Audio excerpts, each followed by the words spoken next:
Good morning, good afternoon, or good evening, wherever you're joining us from around the world. Welcome to Web3 Warriors, episode 10, featuring J Weinberg, an amazing artist and awesome entrepreneur creating some awesome NFTs that we're looking forward to talking to. And this is episode 10. I'm really excited that we've made it to episode 10 and looking forward to the future of Web3 Warriors, and happy to have J Weinberg here with us. Quick introduction before we get into the interview.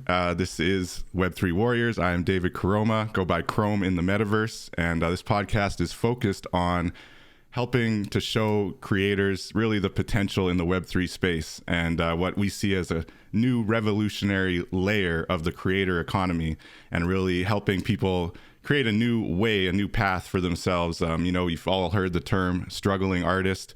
And as much as it is still, you have to hustle, you have to get out there and put your name out there. It is a really exciting new avenue for creators and artists in this Web3 space, powered by blockchain technology, and with NFTs being able to sell your art and mint your creations and really find a new audience through this Web3 space. So today on the podcast, we're looking to dive into kind of the differences between the traditional art space and this new Web3 art space, which is definitely has a lot of similarities, and it's definitely an evolution, I would say, of your traditional art collecting. But there are some differences that I think we want to talk to, and we have the perfect guest for that with J Weinberg, who has a long kind of very impressive resume, acclaimed artist in the traditional world who's created some amazing pieces that he can share with us and talk to us about some of the differences that he's experienced since entering the Web3 space. But one I wanted to touch on quickly as a collector, I am also a creator to some extent. Obviously, I'm here creating this content and trying to get this podcast off the ground, but definitely I'm a collector first. And in this space, there's a lot of emphasis on, how much people have sold their art, and a lot of the floor price, for example, and how the volume traded, the total volume traded. So as a collector, I thought, when I purchase a piece of art, for example, let's say I purchase a piece of art at 0.05 Ethereum, right? And then if I turn around, I don't know how quickly, let's say a few weeks later, and I post that same piece at 0.5 Ethereum, as a collector, my mindset was, okay, now if anyone wants to purchase this piece for me, that's the least they're going to have to pay for it. And I am showing that this should be the new floor of this artist, right? So I feel like it's kind of complimenting the artist. But in my travels in this Web3 space and going and talking to some artists and hearing from some artists, there's definitely some differing perspectives. And I think, there's this perception of, are you a collector or are you a flipper? And there's a little bit of gray area between that.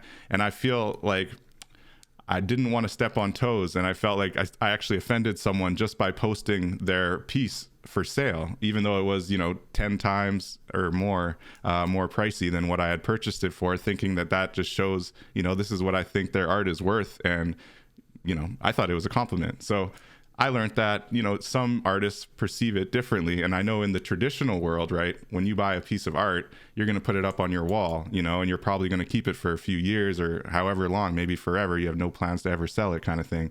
Whereas in this Web3 world, a lot of people are purchasing a lot of different art and wanting to support artists, but maybe you also want to flip that art to get more liquidity and to be able to purchase more art, right? So it's kind of a cycle. And in this space, there's also, like I mentioned, pretty big emphasis on what they call the floor price. So the more that a given artist or collection, NFT collection, has a higher floor price, it tends to attract more attention. I think the algorithm even boosts it a little bit on OpenSea, for example. So people are more likely to get found when their floor price is going up and the trading volume is going up.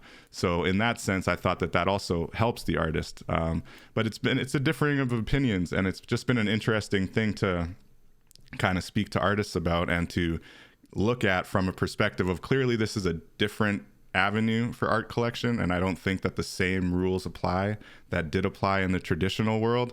And so I want to get into that with JJ and hear his perspective on it as somebody who's created amazing limited edition NFT artwork, and also has an amazing generative NFT project of 10,000 NFTs inspired by Bob Ross, which is a really cool project as well. So I think he can give us a very interesting, unique perspective on some of the differences in this Web3 space and the differences between one of one and limited edition art versus the generative art and those NFTs that are very popular and tend to get a lot more hype and generate a lot more hype around it.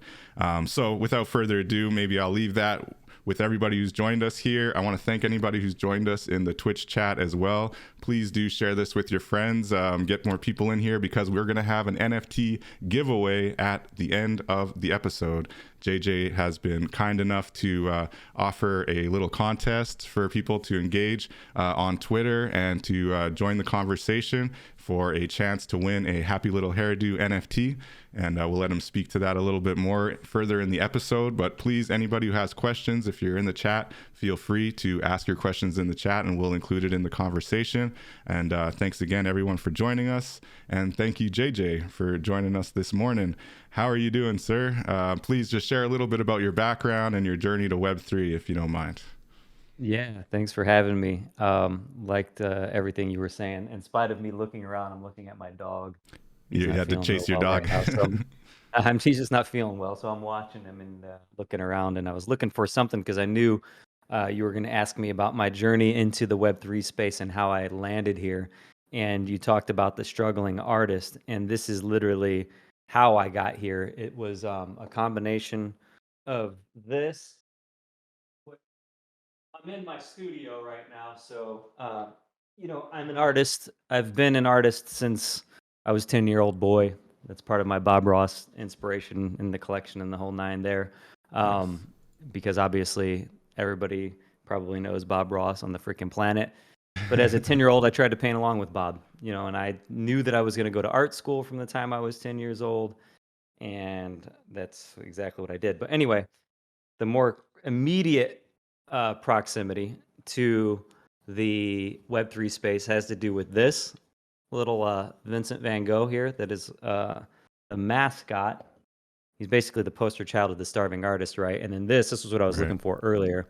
Starving artist no more is Nice. the slogan that I have for this platform that I was developing since 2016 was when I originally got the idea.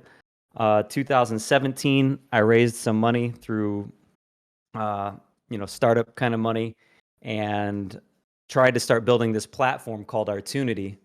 And the concept behind Artunity was it allows you the opportunity to donate to an artist for a chance to win a work of art. So it kind of the idea of incrementalizing access to artwork. So it's like if I have a painting and it's a one of one, and I want to make it accessible to people, I could spread that out over a community, right? So the idea was for it to be like Instagram meets GoFundMe with Las Vegas twist on it, right? Nice. And what the problem that solved in my mind was, in one sense, you have the starving artist, right? The young budding artist that just wants to make $100 from a canvas. Again, this is before NFTs, 2016, 2017. I was struggling to pay my bills. I was a musician at the time, and I was making a little bit of money from that, but I had to pay my energy bill, and I needed $150 like the next day. So I'm like, what am I going to do? I went back into my illustrations, and I said, I'm going to do this illustration of Tyrion Lannister, right? And Game of Thrones was coming back on the air at the time when I did it. It Nice. was in April. It was right around this time of year. And I said, look, I want 15 $10 donations. Once I get 15 donations, I'm going to randomly select somebody to win this illustration. So $150, I make a hell of a lot more than that for my illustrations now. But at the time, I knew that I didn't have enough awareness and demand around what my art was. A lot of people only knew me as a musician. They didn't know that I even did visual art. So, Right. but overnight, I had like the funds raised for it, and for that one piece. And then I was like, man, what if this was like platform? What if this was sticky? What if this was something like there? You can see Artunity there, actually, yeah, on my Right, link this one tree. here. But essentially, and that you'll see that little trailer that we did with the Vincent Van Gogh. Chance to actually, that's maybe not the one that has it in there, but there's through Artunity, chance to win.art is what the website is now. But the concept was that also if an artist sold work within the platform, I said in my business plan, in my pitch decks, it was for the first time in history, an artist will get a royalty whenever they sell a piece of artwork. So the idea for NFTs was baked into an idea that I had in 2016 and then started building. I ran out of money and, kind of the startup story. In Yeah, it's tough, 2019, eh? I won People's Choice for Startup of the Year. And then 2020, COVID happened. And so I had a rocky road there with it. But basically early last year, somebody sent me an article, a friend of mine that was helping me do some of the development work after I'd run out of money. And he said, "Boy, this sounds familiar, doesn't it?" And it was an article saying, an artist would get a royalty payment through the NFT space. And I was like, okay. So then I Dude, immediately said, okay, I know I've heard about this. I'd heard about it like the year prior, but it wasn't as clear to me at that point in time when I'd heard about it before. But when he spelled it out that way, I was like, wait a second, this was my freaking idea, but it's like already blowing up in a whole different space. So naturally, I just jumped in the stream and came right. along for the ride. So So you understood the power of royalties being baked in the cake kind of thing, and you kind of saw, oh damn, this is kind of what I was thinking of. But I might as well jump on 100%. board since it's already taken off. And so when was that you started in your Web3 journey? Right around this time last year. So I sold my first NFT in, I think it was April 9th April was my 9th, no first, or doubt. April 8th or 9th was when I sold my first NFT. So I was already obviously working on the concept, probably early March. Um, Yeah, you have a kind of foundation page, right? I was trying to poke around and find your foundation page. And I I don't know have you a had, foundation page. Actually, I'm still trying to get It's funny, my brother is now, and this goes to the notion of empowering artists and creatives. mhm. My brother has always been an artist, right? But he went to Second City. We're out in Chicago. I'm in the Chicagoland area. He lives in the city. He went to Second City for improv and to write, So he's always been a comedian, but he's always painted. He Mm. just was never trained to paint. And so he paints like a complete, I don't know what you would call it. Basically, he dove into trash art. And I tried to tell him early last year, I was like, dude, there's such a space for what you do in the NFT community. You can totally make a name for yourself and do what you've always done. Like he never Right, thought of himself as a painter. right. He just, it's his ideas and his creativity that he puts on the canvas, even though it's not executed like the stuff that I paint that I spent. I mean, that painting behind me, if you're watching on Twitch, the Frederick Douglass, Right. I'm 5 years into that painting and it's still not done. I've got more work to do on it, right? Well, you got that He takes purple one that 5 you minutes on minted paint. too, right? That one you did with Artsy. Yeah, so that one is we'll probably talk about that in a little bit Yeah, here. okay. That's a little bit further down the journey. Yeah. But essentially, I told my brother about this, and he's now doing this trash art, and he's found this community, and he's been selling work, and he like the other day, probably a couple months ago, he's like somebody gave me this invitation to Foundation or something. I'm like, bro, what the I'm like, so my brother gets on Foundation before me. Oh, You know what I wow. mean? And I just love it. I love it. Yeah. He's supposedly he should be getting an invitation, then he can kick that my way. I'm not too worried about it. I've just been so um, in the process of creating and building my work and my legacy in this space. But back to my first NFT that I sold, and this kind of will show you how this runs in the family.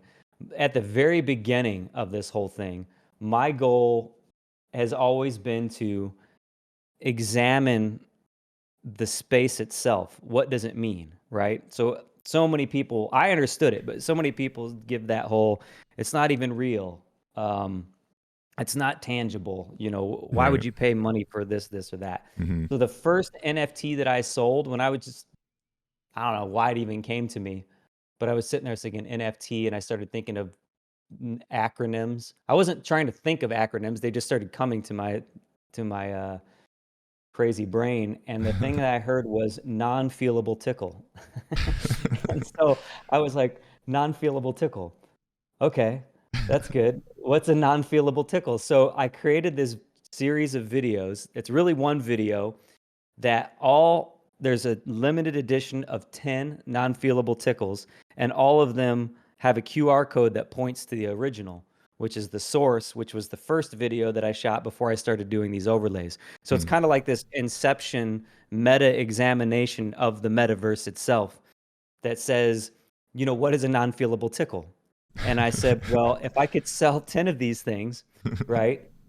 And I mean, right now I have 3 of them that sold. And then of course the OpenSea thing, I didn't go and relist them or whatever the hell I was supposed to do when the Yeah. OpenSea contract changed. So now I just have the other 7 and the original in my collection. Right. Um, which is really kind of cool though, because How much were you now I selling have them them. for? I was selling them at the time. I was selling them for 0.5. Wow. Nice. And so I sold 3. There's 3. The floor on non-feelable tickles is 0.5. Nice. 3 of them out there. So basically, whatever that is, $6,000 in non-feelable tickles. That's beautiful. Basically NFTs are no laughing matter. Artist is laughing all the way to the bank. Those are all the kinds of things I was thinking about in the language of telling this story, right? So it's really kind of a performance piece that's an examination of what is the metaverse. But like I said, if I make you laugh, then that is a non-feelable tickle. Like if you laugh about it, either you laugh at it or you laugh with it. It doesn't matter. It does its job, and that's what a non-feelable tickle would be. Of course, the limited edition or the original non-fungible tickle would come with, if you were to get that one, it actually comes with me physically coming to wherever you are and tickling you in person. And then, of course, the idea then is that we would record that and mint that as an NFT as Right. well. Meant the So, experience. yeah, mint the experience. So I've got everything from that to the Non-Physical Wrestling Federation. Like I haven't even talked about this stuff. That's something else that my brother and I have started. We started it again back in April, but I just haven't been able to do a lot with it because this journey has taken me everywhere from there to doing this project with George Lopez to I'm working on this project with Val Kilmer now. NFT NYC, like I was nominated Best Traditional Artist turned NFT Artist, to the Happy Little Hairdos collection, to that, like we can talk about that Frederick Douglass piece I did with Artsy. Right. So I have this piece, and it's a traditional 30 by 40 painting. You can see it here in my studio. And I've always had planned for this piece and the series that it encompasses. Like this is another one I did with Artsy that's from the same series. It's called A Well-Regulated Militia. And, I have Harriet Tubman, I have John Brown, Malcolm X. And so it's this story and this examination I want to do of history and violence and gun laws and all this and the culture of guns in America. But essentially, I always had the plan to do kind of a Warhol-esque thing with this series. So like actually, you kind of see the top of it back there. Here, I'll grab it. This is an iteration and a derivative of that, Oh, wow. of the piece, right? So the concept is that I'm essentially doing like a Warhol vibe with it, to where there are going to be originals that I'm going to paint back on top of that. The original painting, I get to a certain point, and then each one of them will have painting on top of them and become originals from the original source. Okay. So this is, Wow. again, I've had this concept for the past 5 years. But now with the NFT space, what it's going to allow me to do is really certify that this one original is the only one of that original, right? Right. Prints could be made, copies could be made in some way or another. But again, you talk about Andy Warhol, right? So the piece, this Frederick Douglass piece, Arts and I made history, like NFT and art history. There's no matter how you slice it, we're the first audio visual NFT to sell in a premier auction house. So like when Gary Vee was selling in Christie's and the Bored Apes were selling in Sotheby's, we're selling in a premier auction house in New York City, same time frame, but the only one that had an actual audio visual component, or the first one too. Wow. And we sold in the same lot with the Andy Warhol soup can. So it's like this digital derivative of my Frederick Douglass piece with Arts' music on it. It's just a part of history. And so I told the Chicago Tribune when I was doing an interview there, it's like, it's from broken chains to the blockchain. So it's like I was able to bring Frederick Douglass's legacy onto the blockchain.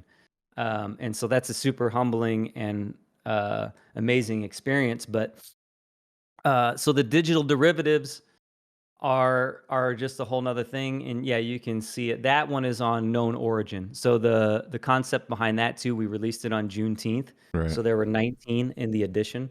And one of the editions is the one that sold at the auction house. So that really pretty much is what bumped up and changed the base price, like you were talking about earlier. Right. With those floors rising and stuff. So the space, like I said, Andy Warhol though. Imagine Andy Warhol's work. And I'm not an Andy Warhol fan, just to be honest and transparent with that. But like, if you look at Andy Warhol's work, it was made to look manufactured, right? That was part of his criticism of culture. And so if you have an Andy Warhol soup can, the only way to prove that it's real is through provenance. It's like, well, who owned it before you? That's the question, right? Right. But if Andy Warhol existed, or NFTs existed when Andy Warhol was making his art, he could have easily said, when you buy this canvas, you're actually buying the NFT and you get the canvas, which is what I'm going to do with all of my work, all of my fine art, everything. Like, there are no more paintings or illustrations. There's nothing that comes without the NFT, because it only makes sense for me and the collector. The collector has validation and proof in this digital certification on the blockchain. They have access then to a community, which is, I think, why we're seeing certain things skyrocket and go that way. Like you said, you relisted something for 10 times what you paid for it. Right. So we're seeing that growth, and some of that's smoke and mirrors, and some of that's going to go away. But yeah, a lot of it is smoke and mirrors for sure. Right. But there's access to a community is really what really matters. And what you were saying with the canvas pieces, do you picture yourself putting like a QR code on there to kind of make it that digital connection? 100%. Yeah, I have this really awesome idea, but I don't know how I would execute it. I really want to have a digital frame around a physical piece, so that the frame itself would have strips that were like LED screens. Wow. One part could be the QR code, and the other part would be stuff that dynamically changes around it. But it's a crazy ass idea, but like, this is what this space opens up, or like all these ideas, right? But so, when you think about Andy Warhol, again, it adds this notion of verification, right? And also, imagine if you own an Andy Warhol soup can and you're Val Kilmer, right? How many people go to Val Kilmer's house? I don't. You don't. Most people don't. Even some of his friends, family. But once this metaverse opens up more and more, like we already see, like the Twitter verified NFT, right? Instagram's going to be doing the same thing. What we see is the opportunity for Val Kilmer to flex that he has an Andy Warhol soup can, because you're not going to his house, so how the hell would you know that he has this painting, right? But now there's another way. So for the people that are doubters and haters and like, it's just, and we're only talking about the art space right now. Of course, like, your house will be a non-fungible title, your car will be a non-fungible title, all of those things. It just only makes perfect sense. Yeah, but why not digitize in the way of that? Social, right? Yeah, in the way of social, it's just going to allow us to really kind of show off what we have and access and all those sorts of fun things. So Well, I love that you kind of caught the wave right from the beginning, because like you were saying, whether it was the royalty conversation or even just that digital ownership being in the token more so than the art, you don't seem like an artist who was ever concerned about the whole right click save and people taking your art. no. No.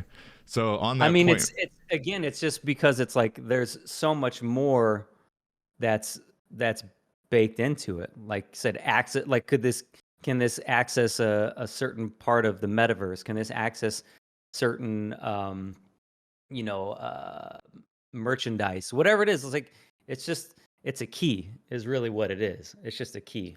no doubt.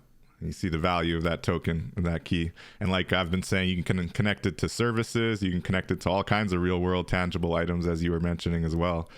So I think we'll see that happen. But when I look at the creator economy, and like I was always interested in content creation in general, whether it's live streaming, gaming, even just video creators who have really interesting content. And I just look at all of that, and that whole stream can just exist on the blockchain. And all of these content creators can be getting such a bigger lion's share of their creations, and just like all it has to do is like for people to click and realize, hey, like I don't have to be giving up 80% of my revenue or 80% of the value I'm bringing into this platform to the next, to the company. I can just take all of this, like, because all these eyeballs want me. They don't want YouTube, they don't want Twitch or whatever. It's you as a creator are bringing these people. So you got to build that community somewhere, and that's where these platforms can definitely be useful to get your name out there and to build for the future. But I think once you have that community, you can definitely do a lot on the blockchain. But even if you don't have it yet and you want to build out within Web3, within the blockchain and within the NFT community, that's a very real possibility as well. But it does take work. And I think there's people coming into this space thinking it's just going to happen overnight, because for some people it does. Yeah, well, so there's a couple parts there. One, what you said a little bit earlier, like the notion of legacy. So like as you build, you're going to be rewarded for what you've built. So like Banksy was also in that auction with us, with the Warhol soup can and this piece that we sold, right? And Banksy, Banksy's sold work early in his, I'm assuming his, maybe her, we don't even know, right? Career, that has gone on to sell. I think there was one like the Chimps in Parliament, and it went on to sell for like millions or something. Yeah. And I saw Banksy comment on it, say, well, that would have been nice if I saw something from that, which now Banksy can. Right. So it's like a part of that legacy building thing. Has The notion Banksy embraced Web3? I know there's some people pretending to be him, but whether him or her or they, I'm not sure whether they have. Man, I'm telling you what, ask. I made a prediction with God Cloud. I'm not going to put it out right now, but I made a prediction. God Cloud, Yeah. right? We were in New York, in the hotel room, or maybe no, actually, this was when we were out in LA, I think. Yeah, it was out, maybe wherever it was. No, maybe it was in New York. Regardless, I said, this guy is Banksy. This is freaking Banksy. Like it's either a Banksy or a friend of Banksy, because there's no way that he could be getting away. I'm not going to say who it is or what it was. But I have it. I actually have it on my phone. You got your suspicions, hey? I was like, where's the newspaper? I want to fucking document this right now. But anyway, who knows? I can't imagine that he wouldn't be, she wouldn't be exploring it. Of course, I had one suspicion there. But so here's something I've not heard anybody talk about, David. And as it applies to like the come up and the big explosions, right? Right. We look at it's kind of, what would you call it, BB and AB, right? Like you got BC and AD. It's before Beeple and after Beeple, right? Okay, yeah. Basically, we know that if you're at all into this space and you're going to be authentic and you're going to like really try and come to it and honor the history of what's happened in the space, that NFTs existed before Beeple and before last year. Not everybody will know that, but again, if we're doing all of our homework and we're paying homage to the people who laid this foundation, we should know and we should honor that. However, there's obviously NFTs before Beeple and NFTs after Beeple, right? So you've got this $69-70 million sale that pretty much brings a ravenous group of artists, digital or otherwise, to the stage, right? Mm-hmm. And people go, why would somebody pay $70 million for a JPEG? Right click and save, right? Right. Okay, first of all, we have the notion of the body of work that it represents. You know, how much long, consistent hours that people put into this stitched together, one of one version Mm. of these, was it first 5,000 days? I don't remember what the hell it's called, but you know what I'm talking about. Yep. But what we don't think about is that, and what we don't talk about really enough potentially, is the whales in the space, okay? And we talk about them, and everybody wants the whales, but what we're not observing is the dynamic between, what's the guy's, do you know the guy's name that bought the Beeple piece? Metacoven. Metacoven. Okay, so Right. Metacoven, right? I don't know Metacoven's entire story, but I do know that Beeple actually has stock in his own piece after the purchase, right? So it's not just the 70 million. And I'm not just talking about the kickbacks from the royalties either. Right. I'm talking about he has a stock in his own identity, which is crazy and amazing, right? Yeah. But Metacoven, let's just say Vitalik, right, wanted ETH to go. What would be a great way to get Ethereum into the news? Make a $70 million purchase, right? I mean, that's a marketing strategy, Right. in one way. But the main thing that led me to realizing is that people say, why would you pay $70 million for this? Why would somebody pay $150,000, $300,000 for this Bored Ape, right? Right. And Eminem is paying $300,000 for that Bored Ape when he comes in late, right, Exactly. to the space. But the people, the whales in the space, and a lot of them are determining, what gets on just by their purchasing power. Right. If you bought ETH if you got into the ETH landscape when ETH cost 50 cents on a dollar, right? You didn't pay $70 million. You paid X amount of ETH, but you maybe only paid $50. Right. Like literally you invested in Ethereum at a time when it was $50. People who are spending crazy amounts of money, it says, oh, this person spent $500,000 on this. Can you believe it? Yeah. And it's like, no, that they didn't spend. They maybe spent $5 on it. Right. They just had These are early. These are early people. These are early people, and that's part of why the trash art movement even had a space, I think, and why it was so big at the beginning. I did an interview, one of my first interviews with NFTs.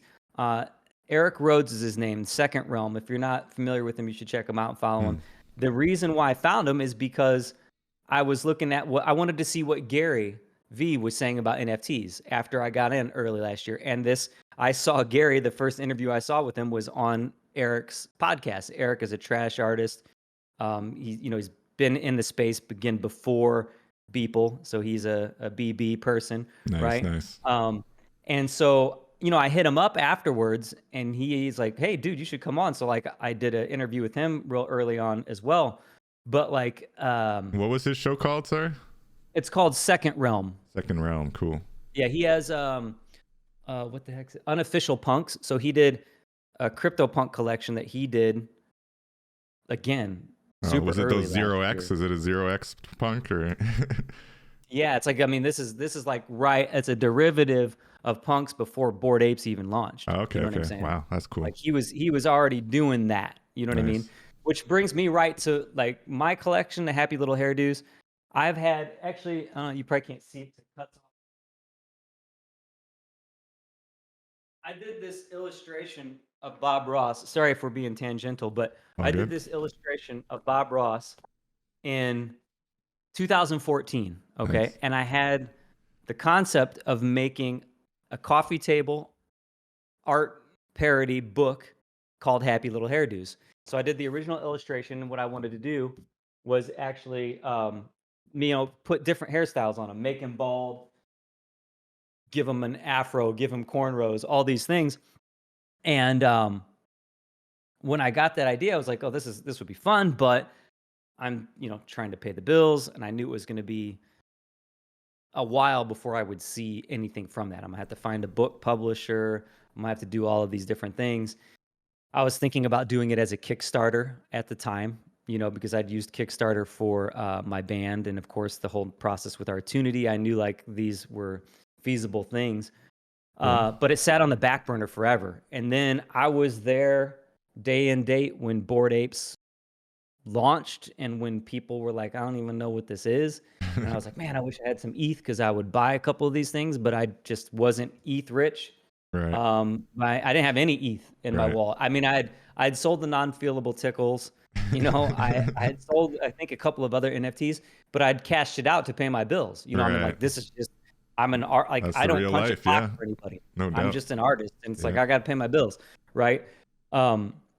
And I would have bought them, because not only did I immediately recognize it for its value, I immediately said, this is what Happy Little Hairdos has been waiting for. It's like, I don't know why it didn't dawn on me with CryptoPunks, but after seeing Bored Apes do what CryptoPunks did, I was like, oh shit, okay, I got to get to work on this. And then immediately started drawing out all the assets, because I only had, like the bald one. I had, Bob Ross with the Jesus thing, Make America Paint Again, all those kinds of things. I had a few of them from 2014, but I knew I had a lot of work to do. So I started drawing the stuff for the collection, and met Chuck, who has been doing the code and stuff for me over this course of time. And all this stuff just met in Clubhouse and conversations the same way you and I met. So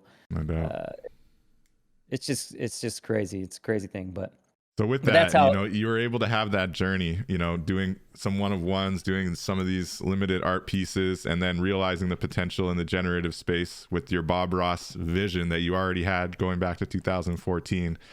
So how do you view kind of the differences in the space? And do you find that you're like finding more success on like the one-of-one side versus the generative side? Or like, I'd love to hear just your thoughts on kind of the differences between the different main kind of genres of NFTs right now. How have you experienced both sides?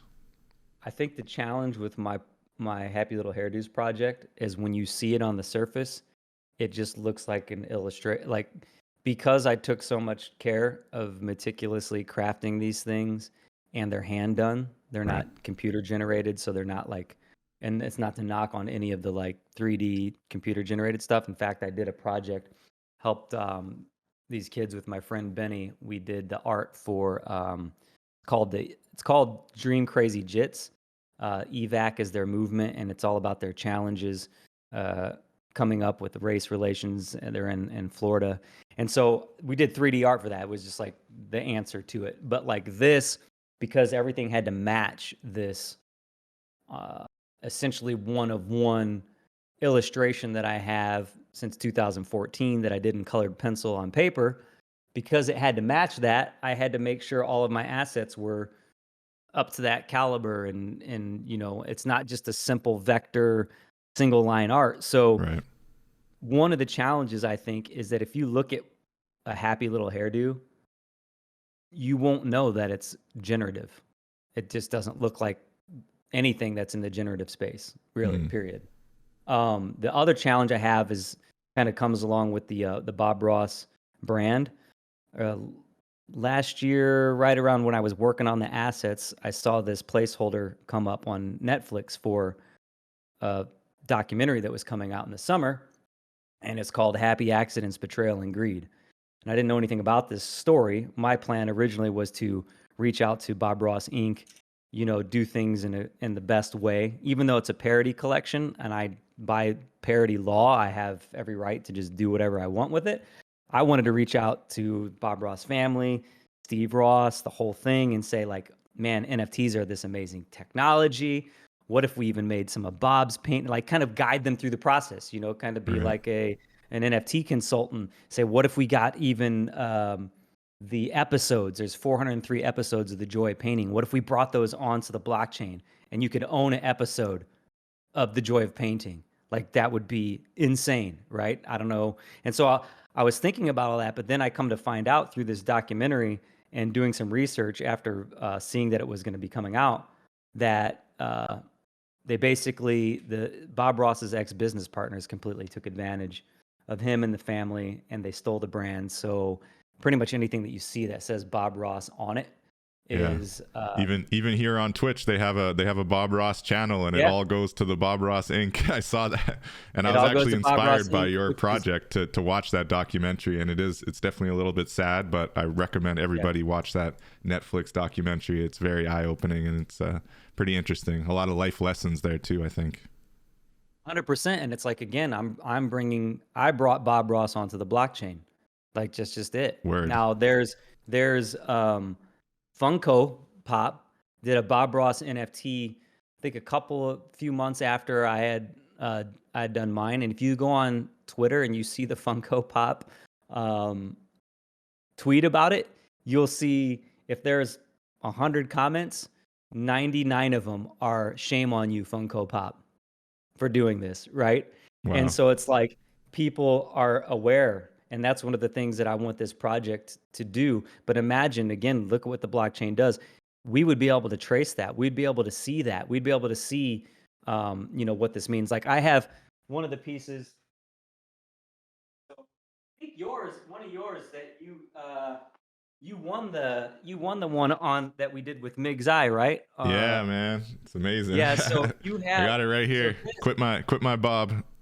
Quit my bob. So this right here. Yeah. This is the first time I ever have painted a landscape. Well, as an adult. So again, I tried with Bob when I was like 10 years old, 9 years old, whatever, and failed miserably. Right. But then when I started working on this project, I knew I wanted to have some really unique assets. So this painting, this oil painting, is my first landscape painting ever. The first time I painted along with Bob as an adult, right? That's amazing. And it appears in the collection as one of the super rare backgrounds. Okay.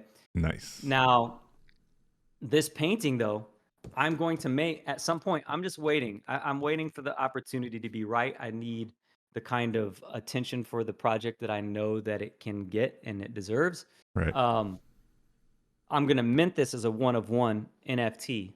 Beautiful. And you'll get this canvas. So you'll be able to own a part of the collection that is super rare, but only have one of them, right? That's amazing. And it's got that whole story that's the first canvas you did with Bob, like watching Bob. 100%. Now the kicker of it, though, is 100% of the life of this piece, this painting.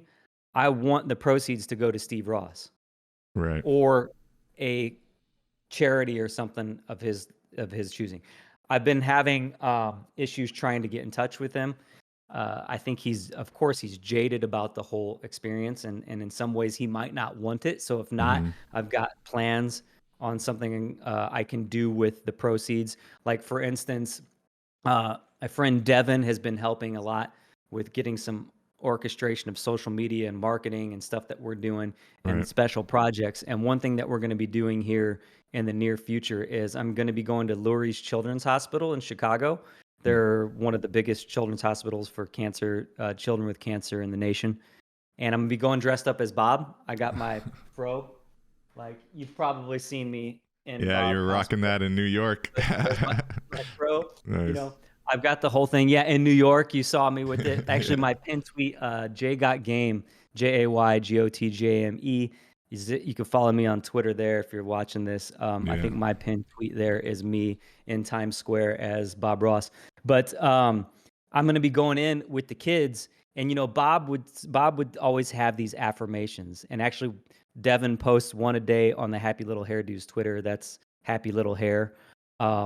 It's an Afromation is what they are.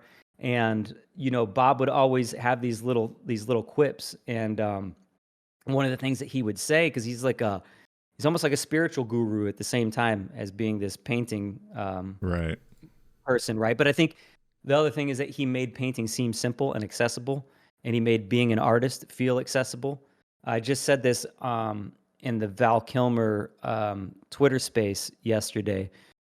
Camp Kilmer is the whole thing that's being built up there, Nice. and we were talking about it, and I said, you know, I'm invoking what Bob had said, that he believes that there's an artist within every one of us, and in one way, I say that uh, life is a creative process, right? And Yeah. so our days are our canvas, and our actions are our brushstrokes, right? So we are all creative beings, no matter what we're creating. But Bob then took it to that next level where he said, I'm going to empower you to believe that you can paint, literally, that you can just paint. And, not everybody would succeed at it, but he made it seem so accessible. Yeah. Whereas, certain people want to gatekeep. And so it's so blockchain. It's so blockchain. Yeah. It's so you know what I Web3. mean? It's like, so Web3. It's like, you are a Web3 warrior. You are an artist. You can paint. You know what I mean? And so one of the other things he would say, this is your canvas, right? And anything you want to imagine on it, you can do. And that's what he would say as he's painting. But then when you apply that to the more metaphysical, spiritual side of what I was just saying, that your days are your canvas, it's basically saying this life is your canvas. You can do whatever you want with it, And I love it. What I want to do is take that energy to these kids in Lurie's Children's Hospital. I'm going to have the bald one just as a line drawing, more like a Bored Ape style, where it will just be something that they can color and fill in, and then say, this is your canvas. Whatever you want, give Bob whatever hairstyle. You want him to have a clown? Do you want him to have a mohawk? Whatever hairstyle you envision. Whatever you want to do. That's so thoughtful, man. And so that's the kind of stuff that this project is going to do, what I want to do, and why, even though we've had challenges with, the fluctuation of gas to coding issues, being, kind of a one-person tech team, and Chuck has just been trying to learn stuff along the way, and there's so many challenges that come along with that, and then of course time. Chuck's got a family and trying to pay his bills, and he has his day job and all that stuff, and so we've had these challenges. The project didn't explode, right? But I know that it doesn't. In one way, it doesn't matter, because I know that I'm going to keep sticking onto this. This is just part of my legacy. This is part. So when someone says, when you see one of my pieces sell in an auction house with Andy Warhol, the difference between getting a Happy Little Hairdo and getting into the collection is that you're buying into my legacy as an artist at the same time. The value will come from me as well. It's not just these features. It's not just the rarity. It's not just the access to our metaverse. It's not just the access to this merchandise. Even though I have a ton of that stuff in the roadmap and everything is laid out there, right.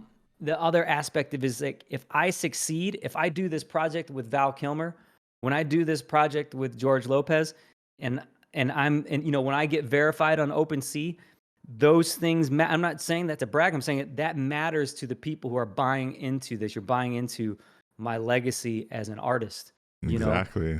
And I'm not going to lie, that's what attracted me to the whole process. Like, I like Bob Ross, but it was your well-regulated militia collection that you had with John Brown. I'd love to hear a little bit more on that. And then the piece you did with Artsy, that hip hop and the Frederick Douglass, like, that was the art that really pulled me into, like, yo, JJ's dope. Like, this is sick. And then you were doing your own generative, and I was like, oh, I have to be in on that. So yeah, to your point, it's about the legacy. It's about wanting to support the artist and be part of that story, for sure. No, dude, that's super cool. Thanks for giving me that perspective, because that's what I felt, but to hear you literally just say it, that's for sure, how you got in. No, definitely. And really I've always thought, like, when it comes to NFTs and the art in this space, the space for socially conscious art and the space for, like, really pushing the envelope, like, nobody can tell you can't do it, so there's that unrestricted authentic option to go that route. But then on the flip side, it's like, I think people are still sheepishly kind of like dipping their toes in the water as far as, like, is this something we want to do? Is there a market for this? But those who, like you, who are just going full bore and just like, this is what I'm about, like, let's have this conversation and put this stuff out on the blockchain. And maybe it doesn't go gangbusters right away, but to your point, right, the legacy is there. You were there saying these things at a time when it was controversial or whatever, like right in the thick of it, right? This is like Black Lives Matter was popping off. There's like all kinds of tension in the country. And so I'd love to hear more about that side of things and your collaboration with Artsy. I love hip hop and Web3, the whole conversation around, you know, each one teach one, you know, to each their own. Like I think a lot of the hip hop ethos really applies to Web3. So like, what do you think about that? Like just socially conscious NFTs and what you're doing there? 100%, because I was so most of the time when I paint, it's crazy. I was a musician for a long time. I got into music as a hip hop artist primarily. Then I shifted to this eclectic, you know, we had everything from like swing to hip hop and back again, right? And but when I paint and when I travel and I drive and whatever else, I'm an avid reader. And now I'm just like stuck on Audible because I can multitask. Yeah. So like when I'm working on the Frederick Douglass Audible. piece, yeah, Audible's oh my God, it's my jam. So when I'm working on the Frederick Douglass piece, I listen to David Blight's, you know, Prophet of Freedom. Wow. I listen to Frederick Douglass' Life and Times. I listen to these books the entire time. So it's like I can, even though I never track when I do like a physical painting, I don't track my hours. It's like, well, I know I listened through the David Blight book and that was 72 hours. You know, I listened through this and that was, so like that's one way where I can kind of calculate my time on the painting. But I was listening to Will Smith's newest, I think it's just called Will. And which again, coincidentally, as it were, I watched Bel Air last night, which was kind of awkward at first, but it's kind of a cool. It's kind of a cool show. I haven't brought myself to watch it yet. I don't know if I can. I don't want to be disappointed. It's weird.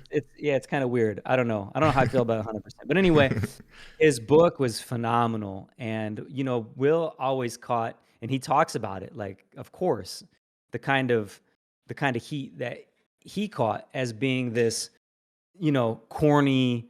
I don't cuss. I don't, you know, do this and this. But then like through the book, he explains like how and why that happened for him. You know what I mean? But as he's talking about, because he's integral to hip hop, you know what I mean? And it's like, of course we know KRS-One, you know, we look at, you know,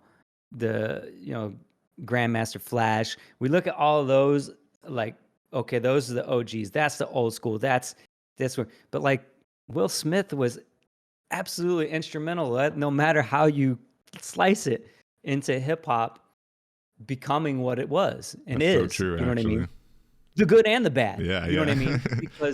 Because he made it accessible and made some of the corny pop hip hop, you know, that isn't, and not that he was doing that in that regard, but it's like the way he's talking about it, there was a moment in time where I was like, this is Web3. This is freaking NFTs. This is Web3. Like it's all over again. The early boon of hip hop and the punk scene and how they overlapped. And it's like, I'm doing this project with Chris Cafaro too. I don't know if you know Chris Cafaro, but he's, when I first met him, he said, you don't know me, but you know my work. And I was like, okay. Basically, you've seen his photography because he's photographed pretty much every rock star and a lot of movie stars and everything else. And you know these iconic photos, but you just didn't know Chris. And he actually took a photo of me when I went there with God, Cloud, and Chuck when we were out in LA. Crazy, cool, and humbling experience. But we're doing this thing with an Eddie Vedder piece. Oh, snap. I love Eddie Vedder, man. Well, see, so that's going to tie all this stuff back together. So check this out. Hey, man. You just connected to like some impressive peeps. That's what you get for being a dope artist out in LA, right? You get to connect to all these amazing people. Yeah, dude, it's so crazy. And, you know, that was all God Cloud that got me talking to Chris. And I did an interview with Chris, much like this one was super amazing, like this the tangents that you go on and the things that you find and discover and remember or unearth, right? But so this right here, if you're an Eddie fan, I can't quite. It's a little bit of glare on it, but yeah, what's going on there? It says 2J, all the way, did it, Eddie Vedder. Oh, beautiful. He signed it for you. This is a painting. Now here's the funny thing, like, Eddie doesn't know that we're doing this piece yet. I don't even know if I'm supposed to be talking about it, but whatever. We're talking about it right now. So Web3 Chris, Warriors, we got the inside scoop. it's the inside scoop. So, and then we have to get to Afronauts, which is the big inside scoop. Yeah, we'll here, get to that. But I want to touch on a couple of these things real quick. So that is from a painting that I did for my dad of the Cubs after they won the World Series. Try and fast forward through this. Basically, it wound up on SportsCenter's top plays. The painting, when I gave it to my dad, he had this super visceral, crying, emotional experience. When I gave it to him, that led me to doing charity work with like the players of the Cubs, the owner of the Cubs. Club 400 was the main plug-in there, and this guy, Stuart McVicker, he has this amazing charity that he does all this Cubs charity work with. And one of the things that I did is because the original painting is my dad's. It's a 30 by 40, same size as the Frederick Douglass one. And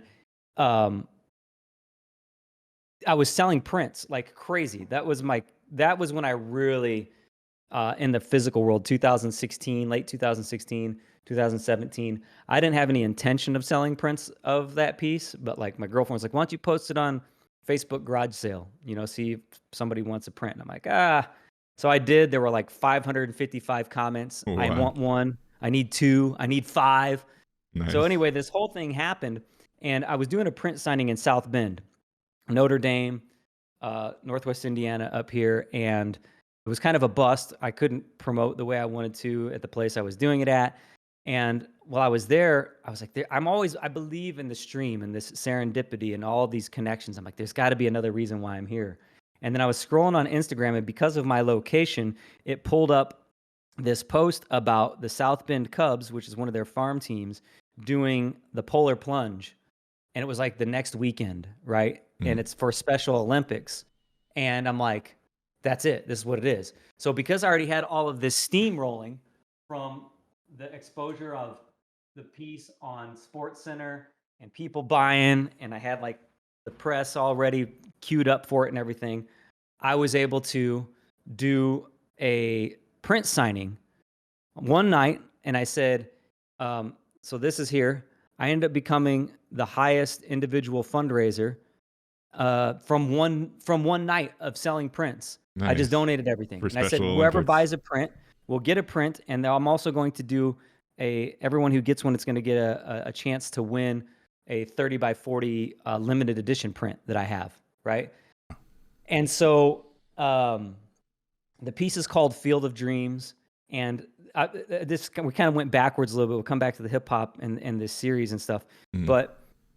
But that's how connected all this is. Like, it's insane. Especially me, I call myself a wizard of intentional serendipity. All of my stories are just like converging into this massive explosion of magic and alchemy and gratitude. You know what I mean? But so I donated all of those funds, and the notion that there's 25 of these limited edition 30 by 40 canvases, like I would do all that stuff on the blockchain now. And if I had access to the blockchain at that time, I probably would have been able to donate an incredible amount more.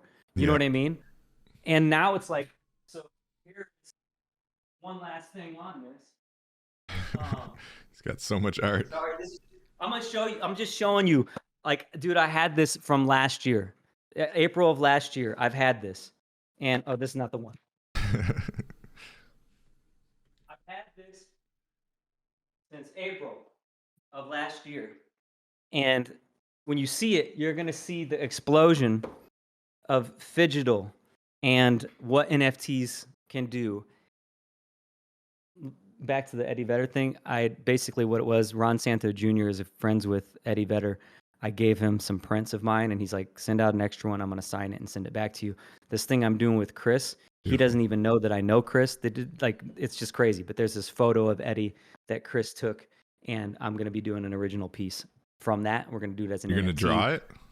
I'm drawing it. It's already half done. It's already half done. Make an NFT of that, man. Let me buy one.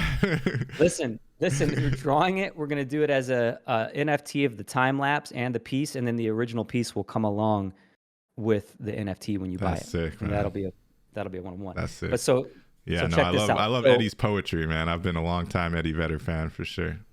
Dude, so to take another real quick tangent, I did in 2008, I got arrested for protesting fossil fuel and the price. And it wasn't just the price, but it was the cost, social, politically, economically, wars, Right. but I wrote this song called Price Gouging in like 2006, recorded it. All this stuff was happening. I saw this convergence of things, and I got on top of a gas station with my guitar. I was protesting. I got arrested, went to jail, wound up on Good Morning America. I was on Howard 100, like all these crazy things happening at the time, right? The guy that actually mastered the song, he mastered it for us for free. His name's Doug Sachs.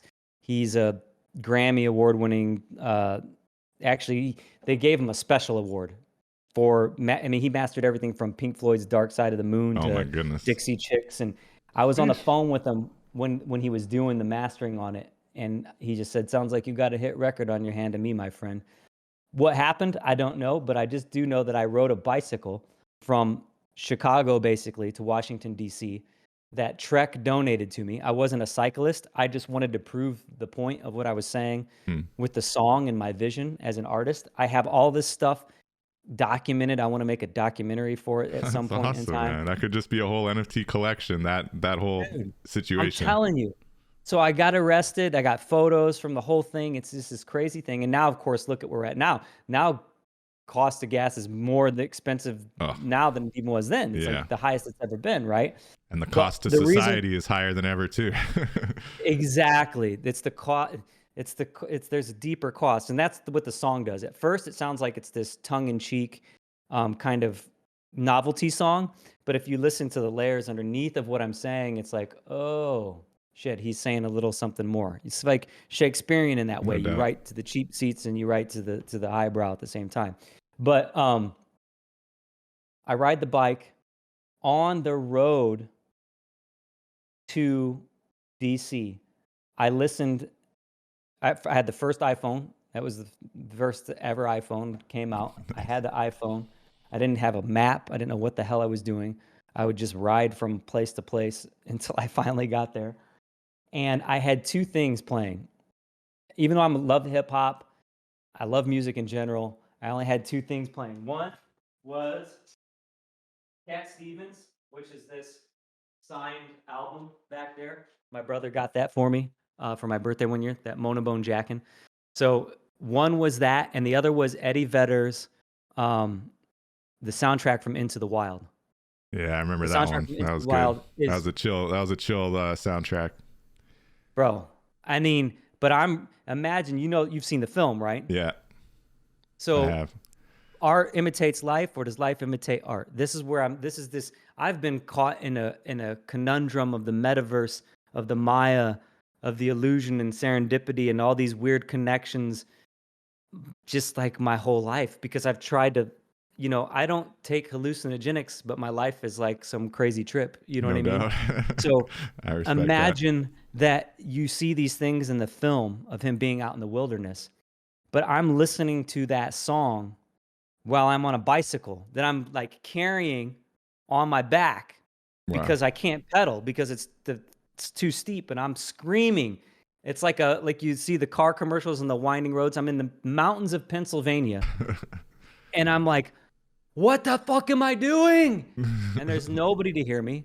There's no support. There's nothing. I'm just by myself. And in that moment, you know what I mean? And I'm carrying the bike. And then I finally get to the thing and it says elevation is XYZ. And I'm like, oh shit. Okay. That's the reason why I was struggling so hard to pedal. But I'm listening to Eddie Vedder's Into the Wild and remembering the spaces. I can't remember the kid's name from the film, but and that's a true story, of course. But I'm having that experience. But real quick, back to this, and then we go back to the hip hop. Oh, I don't want to show it yet. So my dad, I do this painting, right? I've had people offer to buy the painting. It's like, well, you can't buy it. It's my dad's. It's a gift. And then like after that, it will go to my brother, right? The NFT space has created the opportunity for me to create something that has extreme value as a one of one, right? I've not really shown this. I had it on OpenSea for a little while, but then I took it down because I'm like, wait, no, I got to release this in a different way. Like you said, foundation. Oh, Eric that I mentioned before, I'm actually doing a project with him. He was on Super Rare for a while, and then they kicked him off. and he had a whole beef with them, and he's back on, and I'm doing a project with him that will be on Super Rare, so that will be obviously very cool. That was Eric Rhodes, you're saying? That was Eric Rhodes, yeah. Right. And so my brother's doing that project. Originally, that's how he got this. Again, my brother starts talking to Eric then, and like they're vibing on the trash, and then my brother's Trash Paint Tycoon. You got to look at his stuff. It's super fun. Trash Paint Tycoon. I'm gonna have to check it out for sure. Yeah, but so and it's all super affordable because he's just having fun with it and doing a thing. But anyway, nice. I got to do this project right. So last year, I heard them say that, and somebody told me about it, and I was like, no fucking way. They played a regular season game. They actually counted. I'm not a huge baseball fan. Let me just put that disclaimer out there. I'm not even a huge sports fan. I watch football, during the season, whatever. But like, my dad, my brother, rabid Cubs fans, MLB in general, and they broadcast a single game last year from the Field of Dreams baseball park from the movie, right? Wow. And obviously that was part of where I came up with the title for the piece that I did for my dad. So I was doing an interview with, I think it was a Chicago Tribune again, that I was doing an interview on the paper, and he asked me what the title was, and I didn't have it yet. And I said, it's Field of Dreams. If you paint it, they will come, Nice. And I said, watch what happens with this thing. I did a print signing at Barnes & Noble locally, and it literally was like that. People were lined up around the store. It was so crazy, That's right? Awesome. And such a humbling experience. People are crying, handing me $100 for 5 prints. Wow. You know what I mean? And saying, thank you for making this possible. Thank you for doing this. Like I can't, it gets me choked up now because they're awesome. Crying, that's the power handing of art, me right? money. Yeah, like it's just the thing. People don't get that money is just energy, and it's energy and time, and like so people will pay us for our energy and time, right? And so the magnitude of these things we can draw. Like the other thing people don't think about, go back to Bob Ross. Bob Ross was a living artist millionaire. Right. People don't think about Bob Ross as a living artist millionaire. He was too humble. Right. He didn't wear that energy in that manner. And, that's kind of the place that I would really like to get to. If I have that kind of wealth, then it's just going to open up that many more portals and more doors that I can use to do these types of things, right? I love it. Which will bring me to the price of what I'm going to, charge for this piece. Essentially, I'm doing a 1-of-1 of the Field of Dreams. Oh, I got to go back. Field of Dreams, they did a broadcast last year, right? It was the Sox, and I can't remember who was in the actual film that they played against. But they actually did a 1-of-1, one season game, counted for the regular season.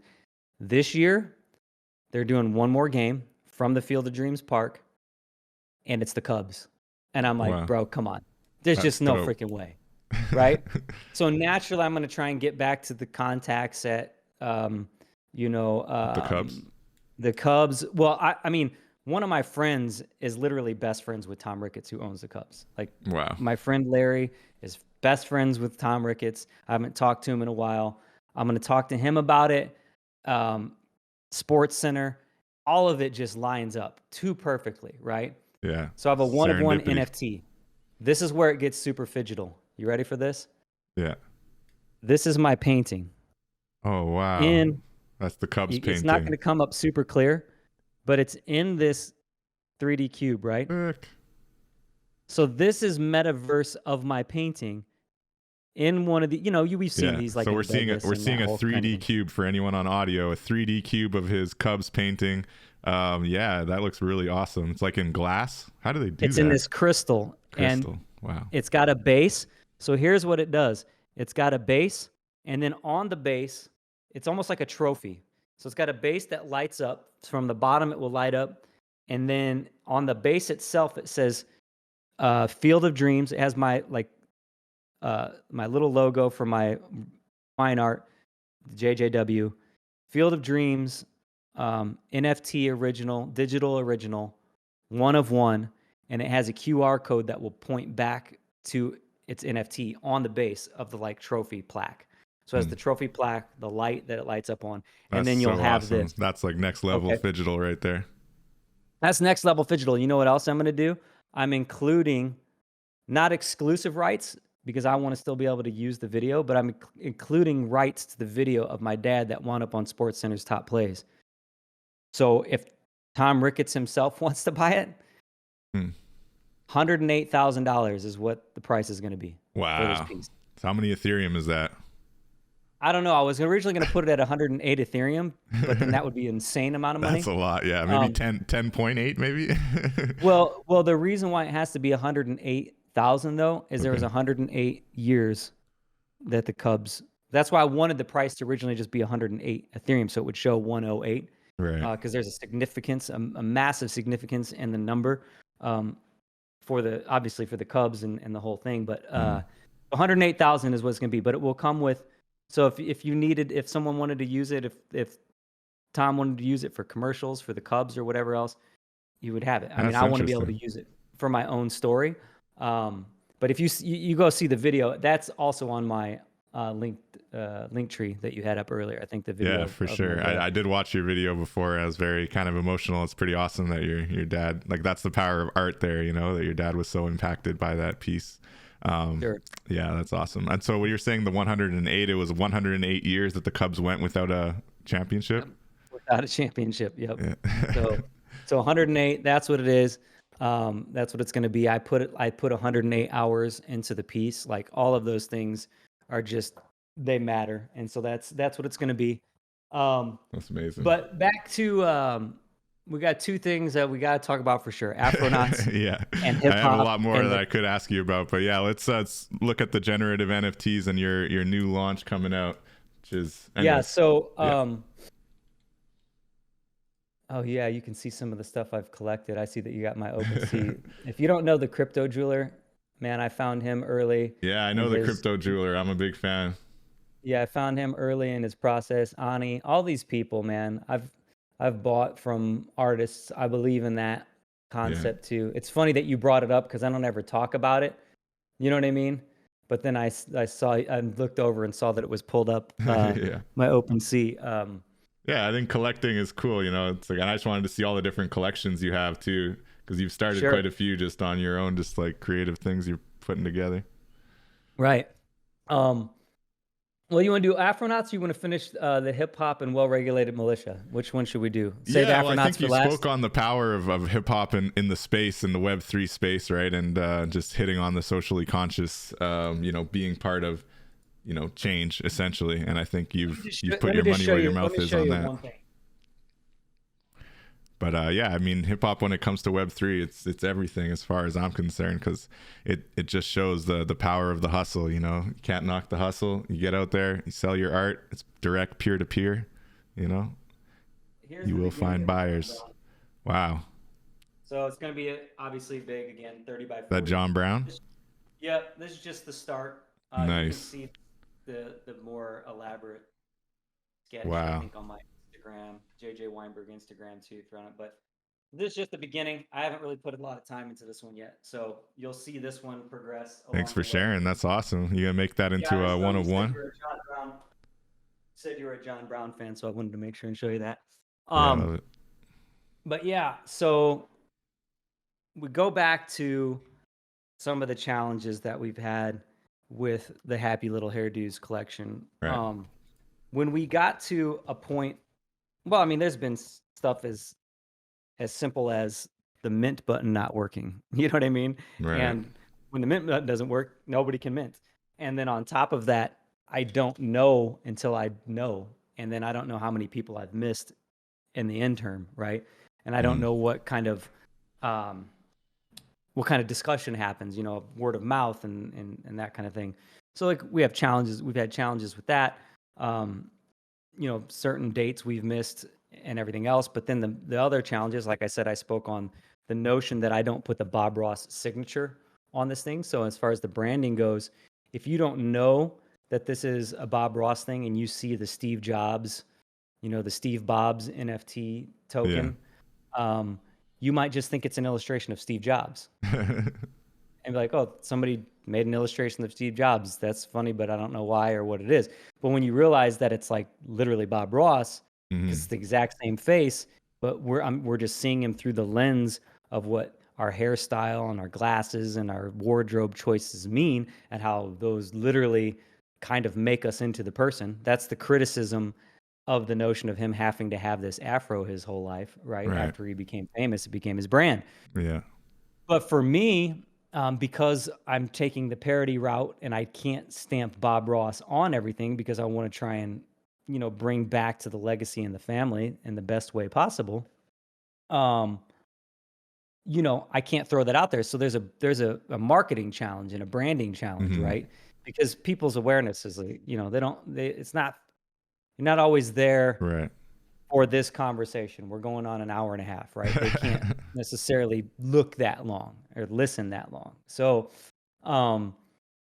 there's a challenge. And then, of course, the other challenge is we saw by the time that we had some of those other things figured out, we saw the space turn into ETH being $4,500.